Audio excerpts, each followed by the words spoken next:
Hi all, welcome to football arena. ഇത്തവണത്തെ ബ്രസീലിന്റെ സ്ക്വാഡിൽ Neymar ജൂനിയറെ ഉൾപ്പെടുത്താൻ പരിശീലകനായ കാർലോ ആഞ്ചലോട്ടി തയ്യാറായിരുന്നില്ല.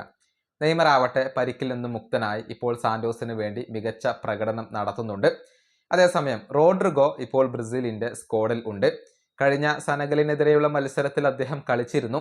അത്ര വലിയ മികവൊന്നും റോഡ്രിഗോ പ്രകടിപ്പിച്ചിരുന്നില്ല എന്നുള്ളത് മാത്രമല്ല, ക്ലബിനകത്ത് വലിയ അവസരങ്ങൾ ഒന്നും ലഭിക്കാത്ത താരമാണ് റോഡ്രിഗോ. ഏതായാലും റോഡ്രിഗോയെ ബന്ധപ്പെടുത്തിക്കൊണ്ട് കാർലോ ആഞ്ചലോട്ടിക്ക് ഒരു വിമർശനം ഇപ്പോൾ ലഭിക്കുന്നുണ്ട്. അതായത് നെയ്മറെ സ്ക്വാഡിൽ ഉൾപ്പെടുത്താത്തതിന്റെ പേരിലാണ് ഈ താരതമ്യം വരുന്നത്. അതായത് റോഡ്രിഗോ റയലിന് വേണ്ടി അവസാനമായി കളിച്ച 23 മത്സരങ്ങളിൽ നിന്ന് ഒരൊറ്റ ഗോൾ പോലും നേടാൻ റോഡ്രിഗോക്ക് കഴിഞ്ഞിട്ടില്ല. 2 അസിസ്റ്റുകൾ മാത്രമാണ് അദ്ദേഹത്തിന്റെ പേരിലുള്ളത്. മാത്രമല്ല, വേണ്ടത്ര അവസരങ്ങൾ ക്ലബിനകത്ത് അദ്ദേഹത്തിന് ലഭിക്കുന്നുമില്ല. എന്നിട്ടും കാർലോ ആഞ്ചലോട്ടി അദ്ദേഹത്തെ ബ്രസീലിന്റെ ടീമിൽ ഉൾപ്പെടുത്തിയിട്ടുണ്ട്. സ്റ്റാർട്ടിംഗ് 11-ൽ ഉൾപ്പെടുത്തി എന്നുള്ളതാണ്. എന്നാൽ നെയ്മറുടെ ക്ലബിന് വേണ്ടിയുള്ള അവസാനത്തെ 23 മത്സരങ്ങൾ ഇങ്ങനെയാണ് വരുന്നത്.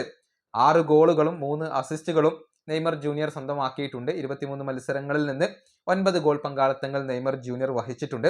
അതായത് കണക്കുകൾ പ്രകാരം റോഡ്രിഗോയേക്കാൾ എന്തുകൊണ്ടും മികച്ച പ്രകടനം ഇപ്പോൾ നെയ്മർ ജൂനിയർ പുറത്തെടുക്കുന്നുണ്ട്.